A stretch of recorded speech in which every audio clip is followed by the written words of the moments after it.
Então, eu começo com um tempo de retiro, junto com o pessoal da rede que eu faço parte. Grupo de amigos vai para um hotel, a gente passa 2 dias juntos, refletindo sobre necessidades das nossas igrejas. Quando batem as necessidades, a gente pensa em 1 ou 2 séries para fazermos juntos, e aí é uma chance da gente economizar financeiramente, né, do preparo do material. Além desses 2 dias que a gente passa junto, eu tiro mais uns 3 dias para intensificar o trabalho e preparar o restante das séries do ano. Então eu preparo normalmente em dezembro as 12 séries. Se você for pensar, não é muito. Se você está pensando em uma por mês, são 12 séries. É como preparar o currículo de uma escola dominical. Engraçado, a gente prepara currículo de escola dominical, mas normalmente acha um absurdo preparar o currículo de pregações. Não é. E o fato de você preparar um currículo de pregação não significa que não vai mudar também o programa, né? Você pode mudar. Então eu tenho esse tempo de preparo. Aí, durante o ano, durante as semanas, eu gasto normalmente de 15 a 20 horas numa mensagem. E aí eu não estou me referindo ao tempo de leitura de outros livros, né? É só o preparo da mensagem mesmo, do PowerPoint, tudo. 15 a 20 horas. É realmente bastante tempo, mas quando você acha que é central isso no seu ministério, você acaba dedicando esse tempo.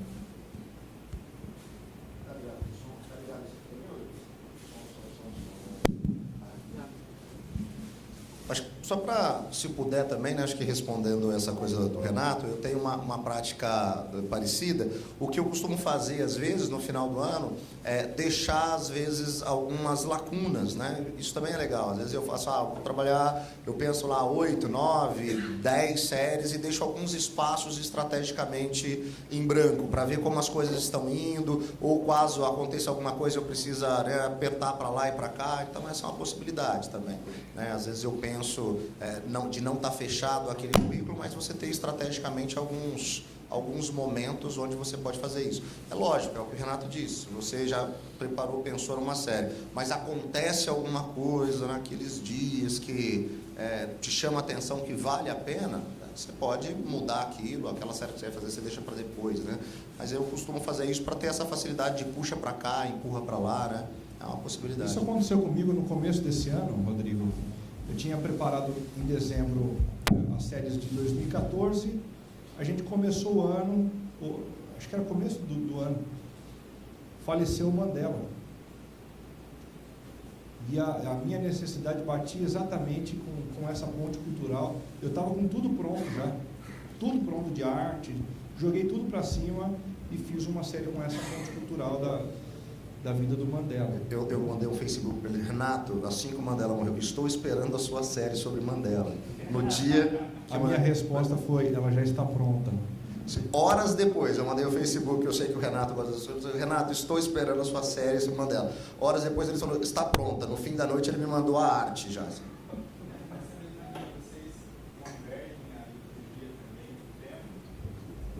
Absolutamente.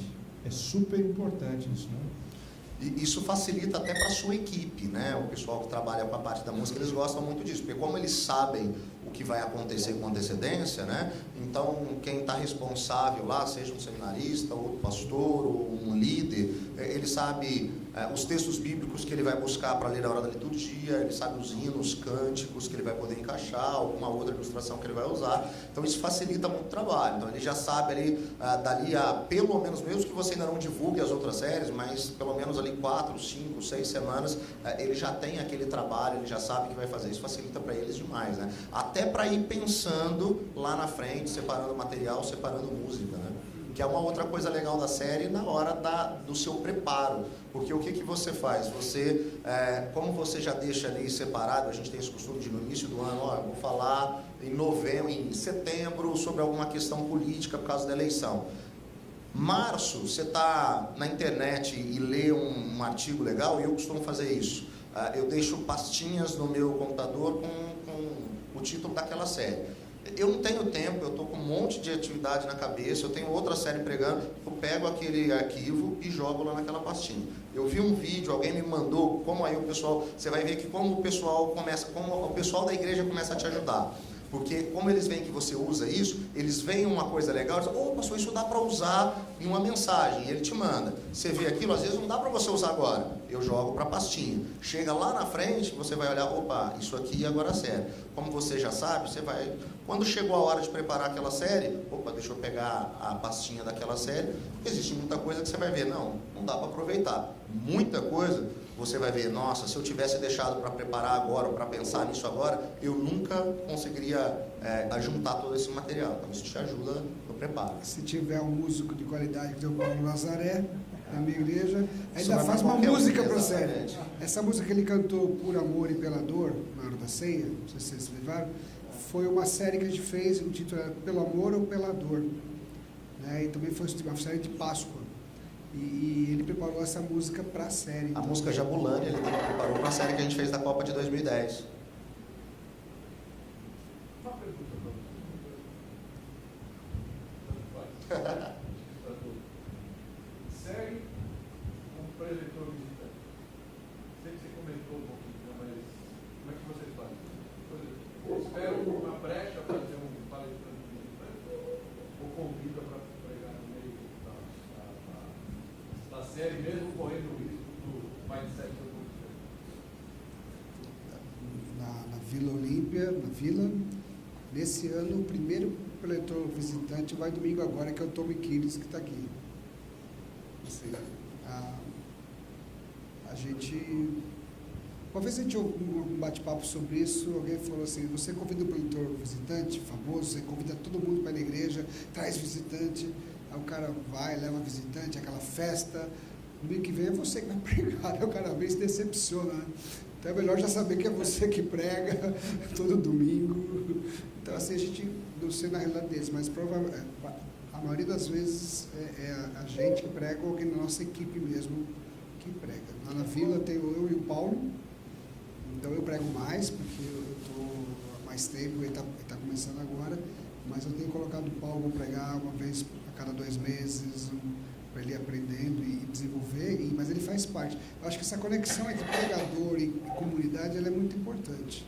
Então, na nossa experiência, assim, tem bem pouco assim, preletor visitante. E não é porque a gente não acha que tem gente boa que não possa ajudar. É mais uma questão assim, de entender que se eu estou plantando uma igreja, que a maioria foi o nosso contexto, assim, eu preciso que as pessoas se identifiquem comigo como plantador. Gente, lá em Jaguariúna, a gente completou 5 anos desde o nosso primeiro culto, agora em março. Eu acho que dá para contar no dedo das 2 mãos as vezes que eu não estive pregando lá. Então, principalmente nos 3 primeiros anos, você está no processo de plantação. Até nas minhas férias eu voltava para pegar, né? Tirava durante a semana, voltava, porque tem toda aquela coisa ainda pessoal e trabalho, o negócio você ainda está fazendo muita coisa. Então, eu acho que esse é um aspecto que o Adrien abordou, que a igreja acostumar com você, porque de certa maneira, quando você está num processo de revitalização, de plantação, em que você está supondo que as pessoas que você está ali ensinando o evangelho, elas também estão evangelizando, parece que existe meio que um acordo entre vocês, né? Porque ela vai chegar, ela vai fazer isso, ela vai convidar alguém, mas ela tem a tranquilidade de fazer isso, porque ela sabe o que vai acontecer no próximo domingo. Ela não quer ser pega de surpresa. No dia que ela for pega de surpresa, esquece, ela não vai chamar mais. Ela chega e fala para uma pessoa, olha, vamos lá na minha igreja, porque você vai ouvir o evangelho, vai ser assim. E aí quando a pessoa chega lá, o visitante chega lá, é outra pessoa e vai, aquilo que você falou, é um outro mindset, é uma outra ideia, uma outra linha, ela vai se frustrar com você. E ela vai falar, você não cumpriu sua parte do acordo, porque no dia que eu trouxe a pessoa, isso não aconteceu. Então, essa é uma preocupação. É lógico, mas eu preciso tirar férias, também não é bom a igreja ouvir só a mesma pessoa, eu concordo. Mas quando isso vai acontecer, eu procuro sempre trazer pessoas, ou seja, da equipe, ou né, uma rede próxima, que você sabe que caminha na mesma direção, e aí eu já me preparo para isso. Opa, não, vou chamar o Renato para pregar na minha igreja dentro dessa série. Renato, essa é a temática, vai ser isso que a gente vai estar falando, e eu tenho certeza que o Renato vai caminhar na mesma direção. Eu já preguei na igreja do Renato em série, eu já preguei na igreja do Adrien em série, né? Então dá para acontecer, desde que você tenha essa convicção de que o cara vai seguir numa linha precisa. Entenda-se a série planejada com antecedência. Você pode convidar alguém e falar, nesse mês eu faço sobre isso, você tem como pregar nesse texto, sobre esse assunto, com antecedência grande, dá para encaixar o visitante, se for o caso. Se você programa antes, tudo fica mais fácil. Até o convite de pessoas estratégicas durante o ano. Eu quero convidar o Hernandes para pregar na minha igreja. Hernandes, você poderia pregar nesse dia sobre esse assunto e tal. Ou então, programa o começo de uma série, depois, no intervalo, o convite no intervalo entre uma série e outra, pregador específico. Eu também nunca aceitei convite para pregar fora da minha igreja no domingo. É meu compromisso. Eu estou aqui, eu estou pregando na igreja. Saí de férias, meu pastor auxiliar trabalha também, prega, quando tem que pregar, prega dentro da série. Mas, focando. Eu tinha prometido lá primeiro, depois ali levantou a mão, aqui, tá bom? 1, 2, 3. Vamos lá. Pergunta qual dos três falou, mas foi em tempo de 1h10 a pregação, né, mais ou menos. Isso aí é só quando o cara Ele que prega 1h10, eu não prega. prego 1h10, não. É só para incompetentes, que não conseguem fazer em 30, 40. Eu acho que isso tem muito a ver com o seu público, tem a ver com você. Eu acho que existem públicos que aguentam 1h10, tem públicos que aguentam 1h09, né?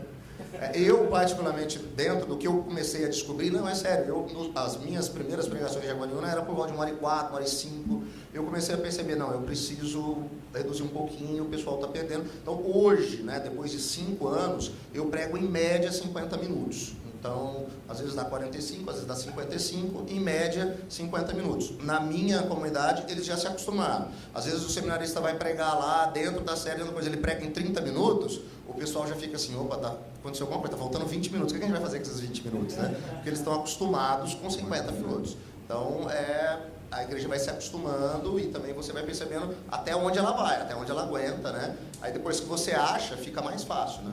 O Adrien. Eu, por exemplo, aqui, escutando o Michael Gorin, é uma área que eu adoro, eu ficaria mais meia hora, 1 hora escutando ele falou mais de 1 hora. Agora, se eu fosse eu me escutar, eu não passaria de 30 minutos, eu não ia aguentar.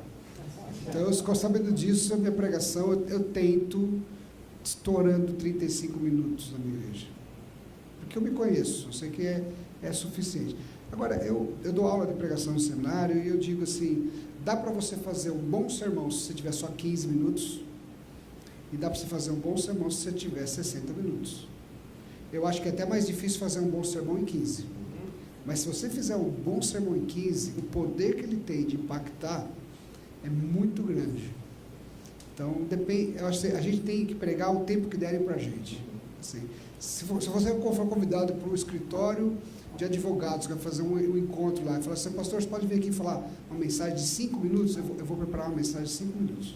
Só falar, Renato, antes de você, quando eu fiz a introdução lá da minha fala sobre o Evangelho, e quando eu fui entrar na escadinha, eu perguntei, quanto tempo falta? 30 minutos. Então, eu vou fazer isso em 30 minutos. Em várias situações que às vezes eu falo isso, eu faço a pergunta, você tem 10 minutos, eu vou fazer a mesma coisa que eu fiz aqui em 10 minutos, você vai suprimir umas coisas, você vai retirar alguns exemplos, e você vai se acostumando com isso, né? Também é a questão do tempo, do lugar. Né? Tudo é a questão do teu público, do teu ambiente. Tem ambientes assim que não são muito voltados a muita reflexão, muito argumento. Se você fizer isso, você vai matar o seu grupo, né? Agora, no nosso caso, em Sorocaba, o pessoal gosta de reflexão. Aí o nosso tempo de música, no começo, são 2 músicas. São 2 músicas e mensagem. Porque e ainda o pessoal chega depois da música.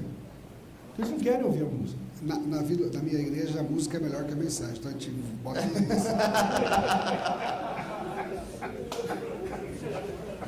Jaguariúna fica meio a meio. Você tem o Paulo lá, tem que aproveitar. Só um minutinho ali. Ali atrás. O primeiro pastor Renato comentou sobre a rede que se reúne ao final do ano. Depois vocês também comentaram sobre isso. Qual é a sugestão de vocês no momento que ainda talvez muitos não tenham nenhuma rede? Todos têm uma rede. Todos têm. O próprio presbitério da gente, daqueles que são presbiterianos, né, sabem do que eu estou falando, presbitério, acaba sendo uma rede. Eu fui algumas vezes para um presbitério no Rio de Janeiro, para trabalhar esse assunto da pregação em série. Acho que foi umas 3 vezes para lá. Hoje, o presbitério inteiro está conectado.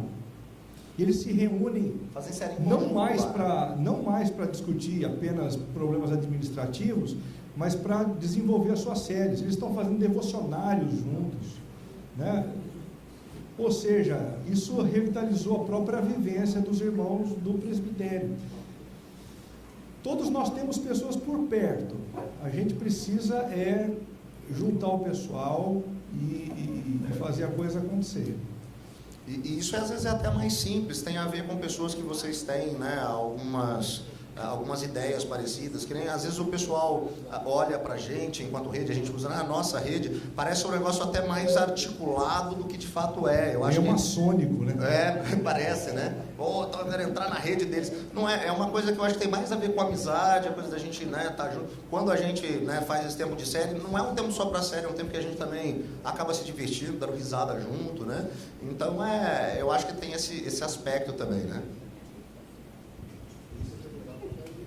Aqui, depois. Eu acho que era tinha aqui, mais né? um aqui. É aqui primeiro, depois ali. Depois lá.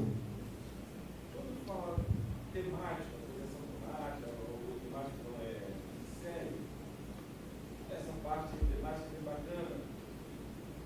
4 semanas, a igreja inteira vai rodar as 4 semanas dentro do tema. No caso, são duas reuniões por semana. As 2 reuniões vão rodar dentro do tema, ou uma reunião só que é estratégica, tem um tema e a outra rola normal? Então, esse é um grande problema. Esse é um grande problema, sim, de uma igreja que está acostumada com 5 mensagens num domingo. Uma semana. Você tem a devocional da escola dominical, daí você tem a escola dominical, daí você tem o culto, depois você tem a devocional no ensaio do coral, e depois você tem a mensagem à noite. Depois de 5 mensagens num dia, o que você consegue fazer com esse conteúdo? Sopa, né? Você põe tudo numa panela, joga água, porque é difícil você assimilar tanto conteúdo. Dentro dos grandes centros urbanos é importante você diminuir a quantidade de atividades e fazer com maior excelência, né? Você está falando de 2 pregações. Você pode fazer uma série que funciona à noite e uma série que funciona de manhã, diferentes, tá? Por que não fazer? Ou então faz só à noite, não quiser fazer de manhã, aí você vai ter que se virar para fazer outra coisa de manhã. Eu digo isso porque se você for fazer uma série de manhã e à noite, você não vai estar sendo missional. Ou você vai tentar me convencer de que uma pessoa não cristã vai querer te ouvir no mesmo dia 2 vezes. Não vai. Então, pensa num horário e num tiro por domingo só. A minha experiência ali em São Paulo, nem sempre acontece assim, mas quando acontece assim eu fico muito feliz. Eu tenho o culto à noite, os grupos pequenos durante a semana, e eu tenho 2 encontros que eu chamo de café com Deus no meio do dia, durante a semana, em lugares onde são não cristãos, né, escritórios assim. Então, geralmente a mensagem da noite é assim, o carro-chefe da semana. Dessa mensagem da noite, eu vou extrair um extrato para usar nesses 2 encontros do Café com Deus. Bem resumido, bem simples, é um encontro de meia hora. Dos grupos pequenos, assim, a gente criou um jeito que alguns grupos, não todos, mas eles estão lá no culto e eles anotam, pegam algumas ideias da mensagem e eu faço algumas perguntas sobre a mensagem, eles levam essas perguntas para que a mensagem na semana ela se ecoe, né? E não vai ser a pregação, não é que escutou a pregação, vai repetir a pregação, mas sobre aquele assunto surgiram algumas questões, algumas afirmações, e eles vão discutindo no pequeno, que é mais comum. Então a gente tenta, às vezes sai dessa mesma mensagem, sai um artigo que vai para o site da comunidade da igreja, né?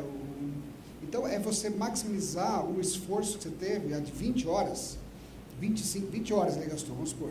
Mas essas 20 horas rendeu um sermão, rendeu um estudo bíblico, rendeu um artigo e rendeu um estudo para um grupo de não cristãos.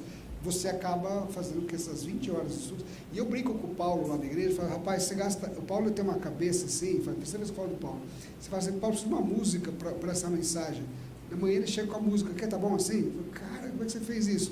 E isso é injusto, você gastou aí 40 minutos, 1 hora fazer uma música, vai tocar a vida toda, eu gasto 20 horas para um sermão que eu vou usar domingo e ninguém vai lembrar, cara.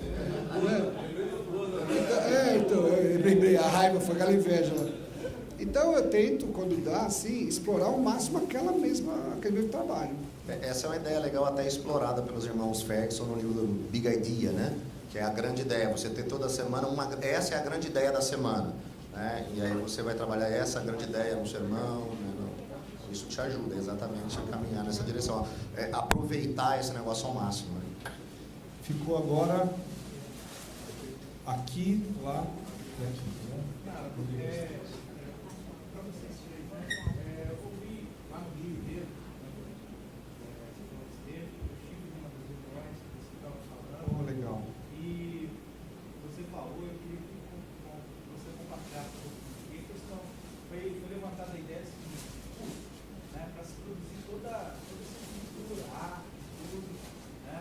E aí você deu algumas ideias ali de compartilhar isso. A ideia da rede é boa até para facilitar essa questão. Eu queria que você falasse um pouco a respeito disso. Se você encontra, por exemplo, uma igreja que tem um perfil parecido com o seu, que está alcançando pessoas parecidas, de repente sentar, conversar, isso acaba diluindo um pouco os custos da elaboração de uma série, né? Você está querendo saber objetivamente quanto custa uma série, a arte para fazer um negócio. Você pergunta para o Rodrigo ali atrás. O Rodrigo faz esse material. O Rodrigão lá, um cara preparado para arte, vídeos e afins. E depende, você vai arrumar alguém que faz por 300 e alguém que faz por 3 mil.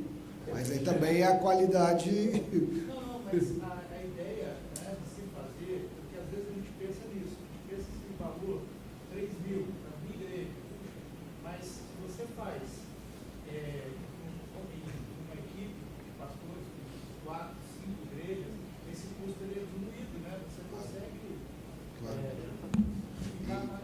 E eu acho que tem estágios e momentos da igreja também que você pode se aproveitar. Eu lembro quando a gente fez as primeiras vinhetas de série da Chácara Primavera, eu era pastor na Chácara, a gente não tinha uma equipe lá de pessoas que trabalhavam, né, para isso.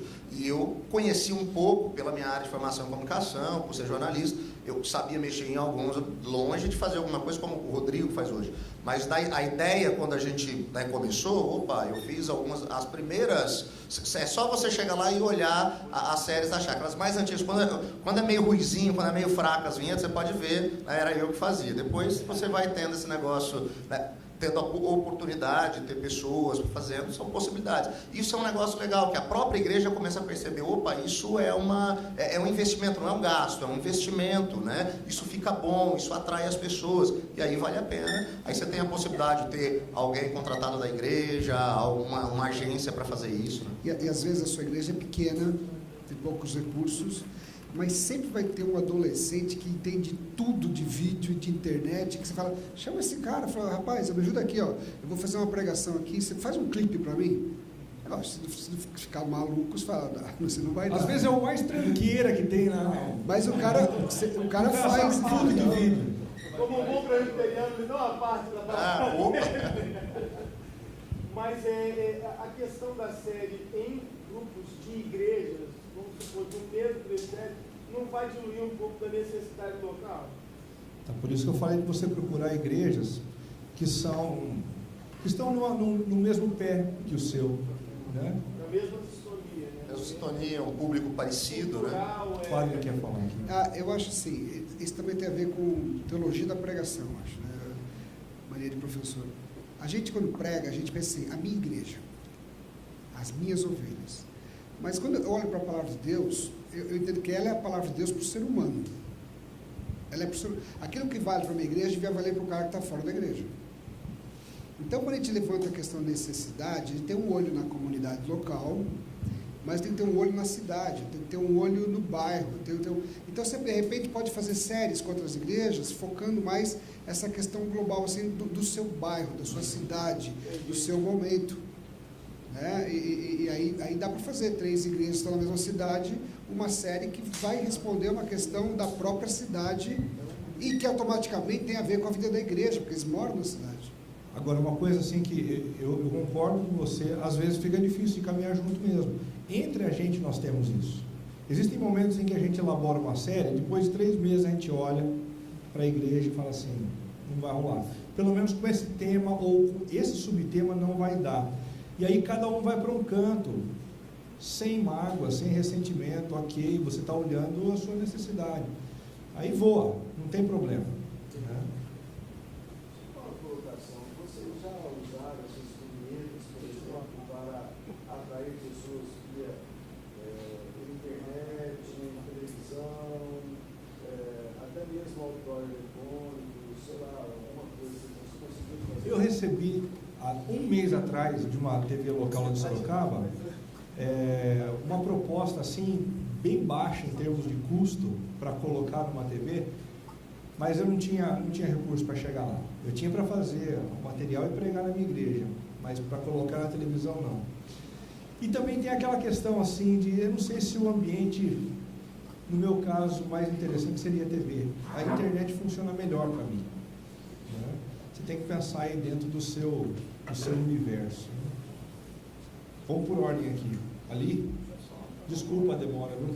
A colocação que eu vou fazer não expressa realmente a minha posição quanto a isso. Tá? Qual foi a experiência dos alunos que hoje vocês têm a paixão pela pregação do Senhor? Alejandro Gulhão, que é da pregadora do Adventista, uma vez ele falou numa entrevista. Um grande pregador, né? Ele falou assim que as mensagens têm 90% de zoação e 10% de inspiração. Os críticos da mensagem dessa forma, de série, eles sempre falam assim que há um perigo de ter muita situação, ser uma coisa muito programada, né? E isso ferir o espiritual. Há esse perigo? Como tratar isso? Eu trato isso na minha aula. Assim, a gente tem uma tendência de separar o que é espiritual e o que não é espiritual.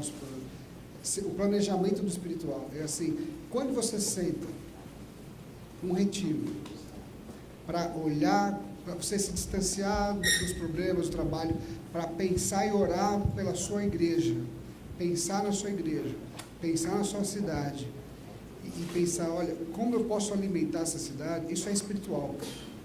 O John Stott, naquele livro que ele fala sobre o perfil do pregador, ele apresenta uma metáfora do pregador como um dispenseiro que cuida da casa e que tem que estar sempre atento como mordomo, qual tipo de alimento que está faltando naquela casa para manter a despensa cheia. Esse alimentar a palavra. Então, quando a gente sai num retiro, quando a gente senta, a gente ora, pensa na igreja, pensa em um ano, pensa numa série, o espiritual já começou aí. E vai continuar na hora da pregação. Eu sei que tem aquela coisa, não, mas Deus vai falar na hora, e a gente é muita técnica, mas o espiritual começa quando você começa a orar e pensar na sua comunidade. E com você como pastor, como pregador, você está sintonizado com Deus, com a comunidade, você sabe que você tem que dar alimento, guiado pelo Espírito Santo. Então não tem. Agora, é verdade o que você falou. A inspiração vem, mas o trabalho ele tem que trabalhar muito, muito. 90% mesmo é transpiração aí. As dicas que você falou, você passar para nós.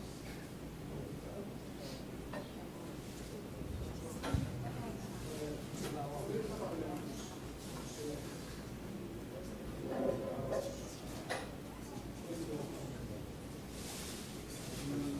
igreja que é a sua? Mudaria. Tem 3 anos de idade, no início foi organizado agora em março. 3 anos, a Cátia, eu não tenho esse planejamento certo. As 12 séries. O máximo que você pode organizar foram 3 séries. A minha mulher está num contexto de periferia que a coisa muda muito rapidamente. Então faz muito sentido para mim na elaboração das séries o acompanhamento pastoral que eu tenho para a comunidade das irmãs que estão surgindo ali. Então eu não consigo alcançar planejar um prazo muito grande, porque a coisa muda rapidamente. É igual o que eu senti. Uma bala perdida.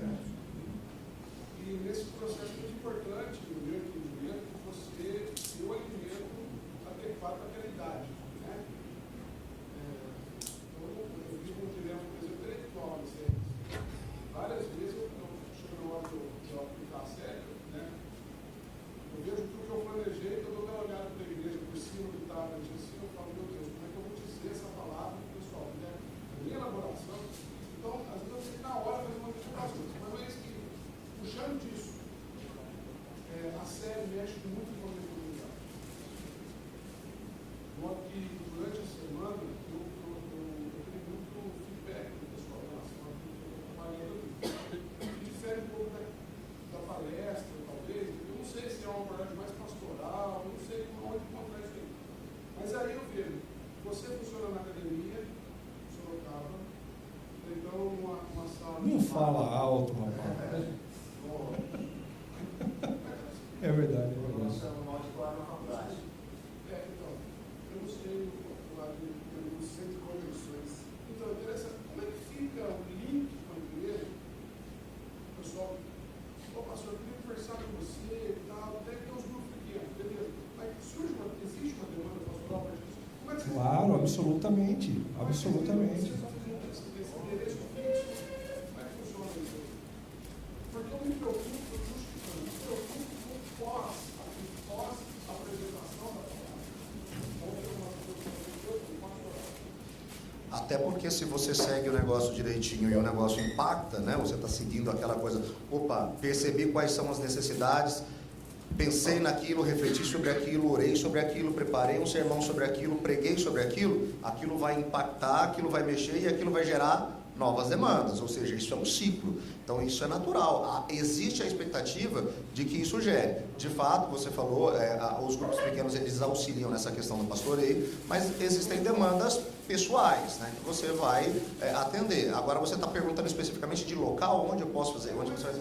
Porque, por exemplo, eu tenho, né, sempre tive na cidade, e a cidade te dá ótimos lugares para isso, né, padarias, cafés e tal. Eu gosto muito de local público, né, e eu acho que isso cria uma tranquilidade para qualquer tipo de pessoa que você precisar atender. Eu brinco com o meu escritório. Hoje, antes eu atendia, né, num café, hoje tem uma padaria, que eu até brinco assim, né, quando eu chego para a moça do caixa, eu falo assim, tá tudo certo no meu escritório aí? Né? Então já arrumaram o meu escritório? Porque eu estou lá, estou com o computador, estou trabalhando. Então, eu particularmente gosto dessa coisa do ambiente público, até porque você está lá trabalhando. Prefiro esse ambiente do que o ambiente do escritório em casa. Lógico, às vezes você vai fazer algumas coisas em casa, já que você não tem esse escritório da igreja. Mas, para mim, o ambiente público ele funciona, porque principalmente quando você está plantando a igreja, talvez você seja muito mais missiólogo do que pastor. E quando você está num ambiente público, você está prestando atenção em tudo que está acontecendo à sua volta. Como a cidade se comporta, o que as pessoas estão conversando, o que elas estão lendo, e aí você fica atento. Você está, de fato, inserido na realidade das pessoas a quem você está comunicando. Para mim, funciona dessa maneira. Eu adoraria ter um escritório. Não tenho porque não tenho dinheiro. Adoraria ter o meu escritório. Então eu faço a mesma coisa que o Rodrigo. Vou me encontrar no shopping, vou me encontrar no café, levo pessoas para minha casa. Mas se eu tivesse grana para alocar um lugarzinho, eu locaria. Me parece que potencializa um pouco mais a qualidade da sua abordagem.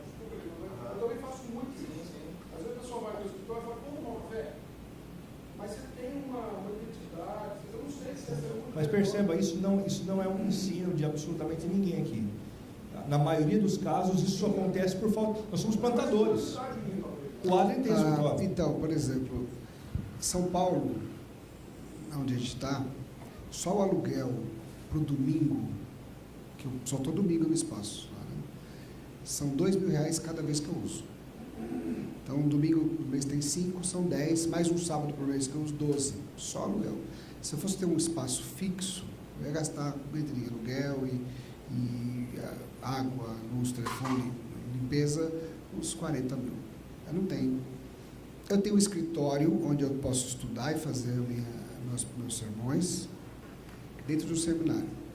Atendo como eles nesses lugares, mas, por exemplo, em alguns casos não dá para você atender na padaria. A pessoa tem que abrir o coração e falar que o marido traiu. Às vezes não dá para levar na minha casa, minha esposa está trabalhando. Aqui que tem na minha igreja alguns psicólogos que têm consultórios. Então eu uso o consultório do psicólogo. Falo, olha, eu tenho um atendimento, você tem um horário que eu posso usar no teu consultório? Eu tenho a chave no consultório. Eu ligo, posso ir? Então, em alguns casos eu atendo no consultório do psicólogo, que é uma opção que eu achei.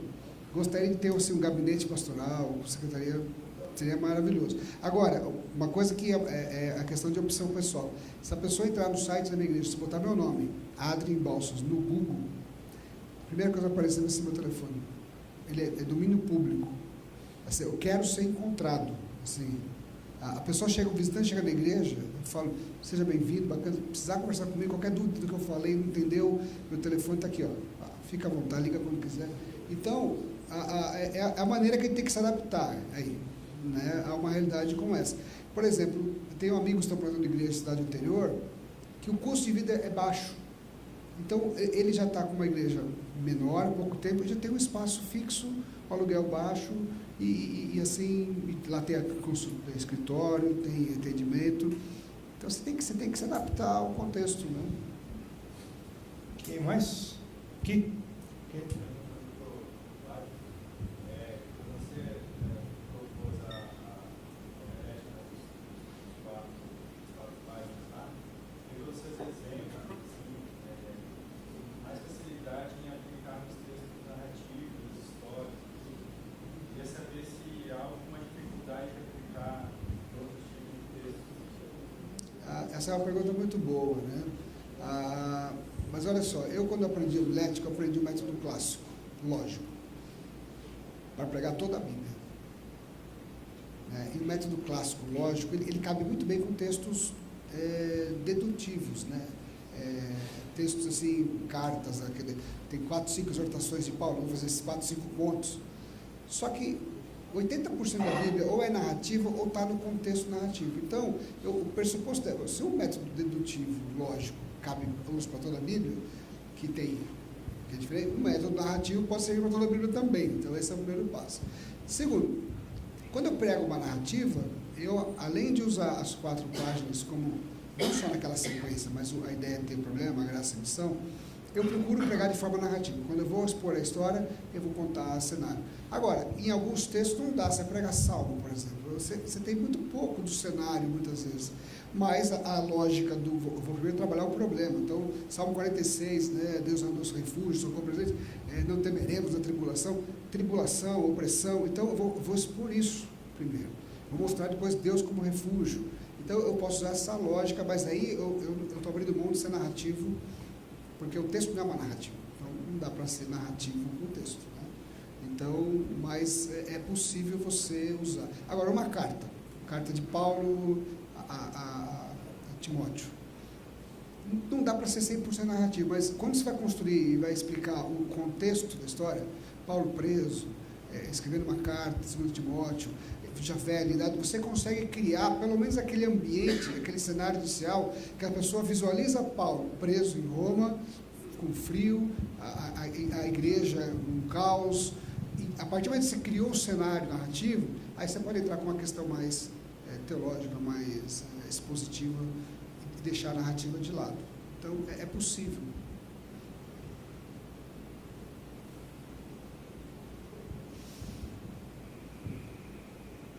Ok, mais uma? Você falou que prepara séries no começo do ano, 12 séries, mais, mas ela sai pronta no começo do ano em que processo? Por exemplo, mês de maio eu vou falar sobre família. Você já sabe o que você vai falar sobre família, o que você vai abordar, você sabe, não, vai ser sobre família. Aí há quanto tempo antes você termina ela, porque eu sei que imagem vai ser só perto da série, mas como que ela sai? Ela sai pronta Você está perguntando para mim. A que nível? Para mim. Sai? Você é o criativo. Eu não tenho 12. Eu também não consigo. 12 eu não tenho tanta criatividade como o Renato para pensar em 12. Por isso que eu penso em 8 e deixo os espaços. Não, mas aí ela sai. Você, explosão, sai que nível então? E eu preparo colocando o tema principal, o subtema, os textos bíblicos. Comecei a minha série na primeira semana do mês. Eu já estou desenvolvendo ali o briefing de comunicação da segunda. Tem uma semana para preparar. Esse briefing consta de apresentar o tema, os subtemas, a linha visual, o tipo de foto que eu quero, o tipo de música que eu quero. Se tem texto na vinheta, eu escrevo os textos. Isso se chama briefing. E você entrega para a agência. Eles têm uma semana para me devolver. E eu tenho ainda 2 semanas para divulgar a nova série. Comecei, já estou fazendo o briefing da nova. Né? Por que eu não faço antes? Até seria mais interessante, mas aí eu perderia essa flexibilidade de mudar caso o espírito sopre diferente. Eu quero deixar. Eu não deixo de programar e também não deixo de ficar atento ao que Deus está falando. Em relação respondendo a pergunta do Rafael, em relação ao início, né, como que isso está em dezembro, eu acho que eu vou um pouco menos do que o Renato. É mais como eu ter a temática, os textos, os subtemas, e os textos bíblicos, aí depende um pouco qual vai ser a linha que eu vou caminhar. Se eu vou caminhar numa linha mais bíblico-expositiva, que é aquilo que o Renato chamou de movimento clássico, aí eu procuro já ter os textos e já saber isso. Se eu vou caminhar numa linha mais expositivo-temática, eu já deixo isso um pouquinho mais para frente, mais para perto, mudo, é muito comum eu mudar. Às vezes já aconteceu, eu devo ter 3 meses, eu vou pregar isso nesse texto. Na semana, eu estou vendo sobre aquele assunto, uma abordagem, eu falo assim, eu vou em outro texto. Então, assim, essa questão dos textos, eu mudo já com mais facilidade. Já tenho um pouco mais de flexibilidade. Só falando sobre pregar em série, assim, você vem aqui e vê o que o Renato mostrou, dá vontade de fazer igual amanhã, né? Mas isso é um processo. Por exemplo, se você nunca pregou em série, eu sugiro para você, olha, pega lá 5 milagres de Jesus no livro de Marcos. Dá uma olhada estuda um pouco Marcos. Como é que Marcos, qual que é a estrutura literária de Marcos? Nos primeiros capítulos desses milagres estão ali para mostrar quem é Jesus. Certo? Então, tem várias. Jesus é o Deus que acalma a tempestade, Jesus é o Deus que expulsa os demônios, Jesus é o Deus. Você tem ali uma série, isso o estudo do contexto literário vai te dar. Então, eu falei, por que não fazer uma série simples, os milagres de Jesus, que seja? E cada domingo vai ser um milagre, e você começa a exercitar isso. Agora eu vou fazer uma série sobre isso, uma arte. A próxima série você vai elaborar um pouco melhor. E você vai criando esse hábito de dar uma sequência, porque, qual que é, não sei se o Renato falou, mas a ideia de ter uma série é que a gente vive num mundo tão assim plural, tão assim, que você é bombardeado de tanta informação, que a série, não muito longa, ela te dá assim, pelo menos uma ideia de uma sequência. Olha, por que faz tanto sucesso as minisséries, né, as séries de televisão? Porque você sabe que existe um começo, meio e fim, mas existe uma continuidade, então é um exercício bacana. Começa bem simples, e você vai aprendendo, e vai desenvolvendo, e vai chegar um dia, quem sabe, ser igual ao Renato, né? Estou tentando chegar. Um dia a gente chega lá, a gente ainda está tentando. Vai ter que comer muita picanha para chegar lá. Tem dia que eu olho e falo assim, meu Deus, como é que o Renato consegue pensar num negócio desse? É uma fábrica de ideias a cabeça dele. Aqui e depois ali. O tamanho da série? Não são sempre 4 semanas. Varia. Mas, olha, uma vez... Não é cabalístico, não. Mas na minha experiência, não sei a deles, eu já fiz série longa de 10 e o pessoal não aguentava mais. Assim, e série de 2 já não é nem série, né? São 2 capítulos do mesmo sermão. Uma minissérie. Com certeza.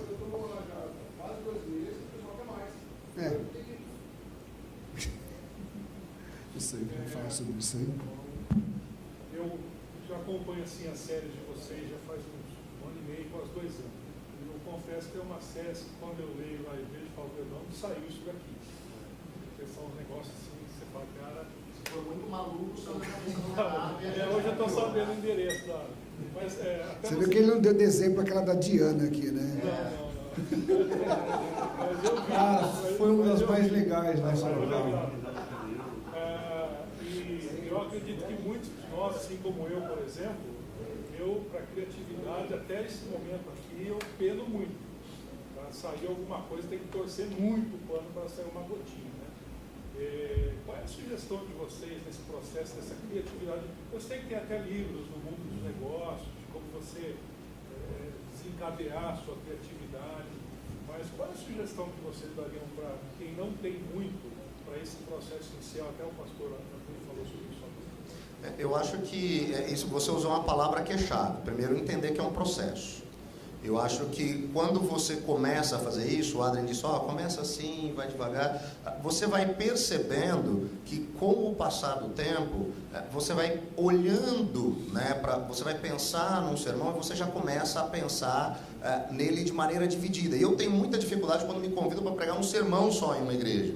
Porque como que eu vou pensar num assunto só para uma pregação? Porque a minha cabeça já funciona dessa maneira. É a mesma coisa quando eu estava falando da questão do Evangelho. Esse negócio que eu disse, né, o que eu falei aqui, mas você faz isso todo domingo? Eu falei, faço, mas não fica repetitivo, não, porque aquele negócio já faz parte de você. Quando você olha para o texto, quando você olha para o que você vai falar, aquele negócio já flui naturalmente. Por quê? Porque é um processo. Quando eu comecei a fazer isso, alguns anos atrás, eu lembro que o negócio parecia um bloquinho. Eu estava indo, parece que eu dava uma saidinha, deixa eu apresentar o Evangelho, deixa eu voltar.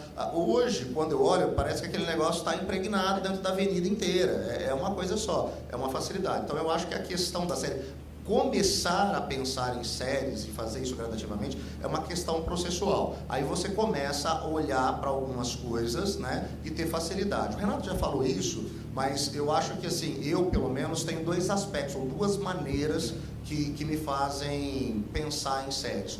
Uma diz respeito a questões globais ou a questões daquilo que está acontecendo. Eu estou sempre observando o que está acontecendo ao meu redor e tem a ver com o meu público, o que eles estão assistindo, o que eles estão lendo. Presto atenção nas conversas, né, do que isso, o que está sendo importante, o que está atraindo a atenção deles. E aí o que eu faço? Eu identifico uma questão cultural, eu reflito sobre aquilo, eu oro sobre aquilo, eu tento responder aquilo, eu prego sobre aquilo e esse negócio se torna um ciclo. A outra maneira diz respeito às demandas específicas que acabam acontecendo com o pastoreio, que foi o que ele levantou aqui. Eu estou pastoreando pessoas, eu estou ouvindo coisas, eu sei coisas da realidade local delas. Isso demandam séries. Aí você começa a perceber como coisas simples, né, elas viram série. O Renato falou aqui de uma série que ele fez sobre a questão lá da ansiedade. Como é que você chamou lá da... Superando enfermidades urbanas. Há 5 anos atrás, eu fiz uma série nessa mesma linha, bastante tempo, acho que o Renato não tinha nem começado a igreja lá, chamada Patologias Urbanas, mais ou menos na mesma linha, parecida. Por que eu fiz essa série? Eu fui visitar um casal e a moça me mostrou um recorte de jornal dizendo que a cidade onde, né, a gente está, em Jaguariúna, apesar de ser uma cidade relativamente pequena, estava entre as principais cidades na proporção de pessoas que fazem uso de medicamentos antidepressivos. Existem algumas questões específicas por causa da característica da cidade, que cresceu muito nos últimos anos com pessoas vindas de fora, isso tem uma série de aspectos, mas, na hora que eu vi aquilo ali, medicamentos antidepressivos, pessoas com estresse e depressão, eu falei assim, isso é uma série, isso dá uma série. Ou seja, você começa a ficar atento a isso, você pensa dessa maneira, tanto no que diz respeito aos seus aconselhamentos e conversas com as pessoas, quanto nas coisas que estão acontecendo na televisão, nos livros, nas coisas que estão sendo lançadas, né? Então, no meu caso, são essas 2 fontes, a fonte global e a fonte local. Perguntou de dicas práticas. Entra na Saraiva, começa a olhar os títulos dos livros e fala assim, cara, que título ruim esse aqui, eu nunca leria um livro desse. Olha para o outro e fala, meu, que tema maravilhoso. Eu faço isso direto. Não tem a ver com nossa, que criatividade. Não, meu é a relação mesmo. Eu entro na Saraiva, eu entro em livraria evangélica, fico olhando os temas, anoto, melhoro, pioro alguns também. Então tem a ver com você estar atento. E depois o que vai acontecer é o que o Rodrigo disse, a sua cabeça começa a funcionar. Outra dica: guarde sempre com você um lugar onde você possa anotar suas ideias. Ideias vêm e vão com uma facilidade imensa. Eu não perco nenhuma. Eu tenho toque com esse negócio de ideia. Deu ideia, cadê? Você não tem caneta? Dá o batom, Sibeli, eu anoto. Eu não perco. À noite eu acordo pensando em alguma coisa, eu já vou escrever. Registrei, descanso. Então, olha os temas, não perde ideia. Assistindo filme, presta atenção nos temas, nas frases, lê revista, lê alguns livros que o pessoal está lendo. Tudo isso ajuda a você conhecer a cultura, né? No meu caso, eu tenho uma relação muito clara para mim. Quanto mais eu leio, veja notícias, livros, mais ideia surge. Quanto menos eu leio, menos ideia eu tenho. Assim, a relação é muito clara. Quando eu estou lendo bastante, as ideias elas vão assim, porque você lê alguma coisa, isso te dá uma ideia e você continua, você começa a refletir. Quando você para de ler, você fica estagnado no seu cérebro. E acontece muito comigo isso. Quando eu estou num período que estou lendo muito pouco, ou quase nada, fico sem ideia. Eu gosto muito de ler biografias, sabe? Leio bastante biografias. Tanto é que comecei a fazer algumas séries biográficas. Em vez de fazer a ponte com a manchete de um jornal, eu comecei a fazer pontos culturais com a vida de algumas pessoas, né? O Mandela, a Diana. Mas eu prometo que tem Jesus nas mensagens. Eu prometo. É só a introdução. Você pode ser a biografia dele. De vez em quando eu leio. Pessoal, muita coisa quase boa, 4 horas já. Vocês têm mais alguma pergunta? Cara, Para você mesmo, eu. você, nas 4 páginas, fechava com a tal frase foco, mas devido ao tempo, você não pôde abordar um pouco mais. Só rapidinho. Não, tá. Quando você trabalha essa ideia de as verdades bíblicas, o problema, a graça e a missão, uma maneira de você assim, sintetizar aquela ideia principal de cada um desses elementos é você criar uma frase foco que seja um sumário do foco mesmo do problema. Então, vamos supor que você está trabalhando o texto lá de Lucas 24 e se identificou que o problema tem a ver com essa questão dos discípulos caminhando para Emaús e frustrados. Vamos supor que você fez isso, você já entendeu, olha, o problema aqui é justamente os discípulos abandonam a missão. E essa é a frase foco que eu vou usar para a partir dela desenvolver o problema. Por que está frustrado? Por que abandonou a missão? Por que está assim? Mas essa frase foco é uma frase que eu escrevo com sujeito, verbo em complemento, né? E essa frase vai me direcionar na seleção do conteúdo. E eu vou usá-la no sermão como se fosse um enunciado, porque ele é o norte da minha página. Quando eu venho com a frase, vamos supor que se a frase fosse os discípulos não conseguem enxergar Jesus vivo, e eu venho com a frase da graça, Jesus abre os olhos dos discípulos. Essa frase da graça, ela vai estar ali, porque ela vai sempre me lembrar que, olha, Jesus é o protagonista, eu vou repetir essa frase, eu vou parafrasear essa frase, eu vou explicar essa frase, eu vou desenvolver essa frase. E isso me ajuda a selecionar o material que eu preciso da minha exegese para fazer isso.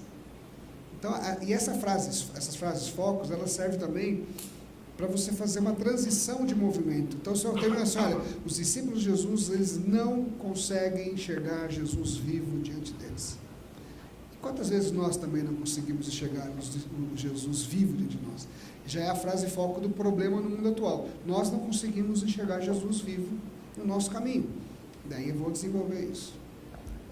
Mas Jesus, ele aparece vivo, ele abre os nossos olhos. Frase foco da página 3. Abre os olhos dos discípulos, né? Página 3.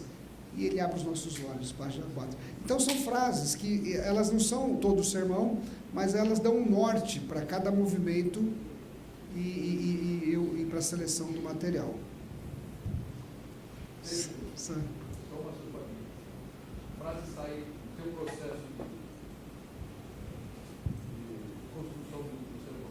A frase sai antes, no começo de cada página ou no final de cada página? Como uma conclusão da gente? Depende, por exemplo, se a frase é os discípulos de Jesus estão com os olhos impedidos de vê-lo, ela vai surgir no momento que eu estou narrando o texto, que isso aparece no texto. E a partir do momento que isso aparece no texto, ela vai me guiar naquela exposição bíblica. Na página 2, ela aparece no começo, porque eu já estou fazendo essa ponte de aplicação. Na página 3, geralmente ela aparece no começo, porque ela é a resposta para o problema, ou às vezes eu vou retomar um pouquinho o mundo bíblico ali, voltar para o problema e vou reconstruir até vir com essa afirmação na maneira que ela aparece, a narrativa. E na página 4 ela aparece no começo também, que é a aplicação natural da página 3. E ela não precisa ser a mesma sempre. Você tendo ela, você pode parafrasear, você pode estendê-la, você pode encurtá-la. É o foco mesmo. Ok? As dicas. Você falou ali até você dar umas dicas para nós no Facebook. Eu posso dar ali dicas sobre divulgação de material. Hoje, se você quer fazer divulgação para a sua igreja, usando o sistema de e-mail marketing, você sabe o que é isso? Você recebe na sua caixa postal e-mail marketing da Casas Bahia, da Pernambucana, aqueles e-mails bonitinhos com tudo que você tem ali de informação, de link. Você faz isso gratuitamente hoje. Se você quiser, eu tenho a dica ali. Em 3 minutos você entra, faz gratuito um e-mail marketing para a comunidade com a sua lista de endereços para onde mandar. Você envia, depois você tem o retorno do próprio site informando quem abriu, onde abriu, que horas abriu, se abriu mais vezes, se enviou para alguém. Coisas impressionantes estão disponíveis para a gente na internet hoje, de graça, que a gente acaba não usando, né? Outra coisa que a gente usa para chamar as pessoas para o culto é SMS. Você pode pagar em disparo de SMS. Sabe aquele negócio despretensioso, assim, pegar o número de telefone do cara, pôr lá, deu 2 horas da tarde no domingo, ele recebe um SMS. Olha, a gente está aguardando você para continuar a conversa sobre aquela série, assim. No Facebook tem uma maneira de você, se tiver a página da igreja, você divulgar essa página. Você vai pagar um valorzinho, mas ele mesmo joga a sua informação. A gente precisa usar esses recursos, né? Tem bem. muito recurso. O pessoal usa para o mal, vamos usar para o bem, né?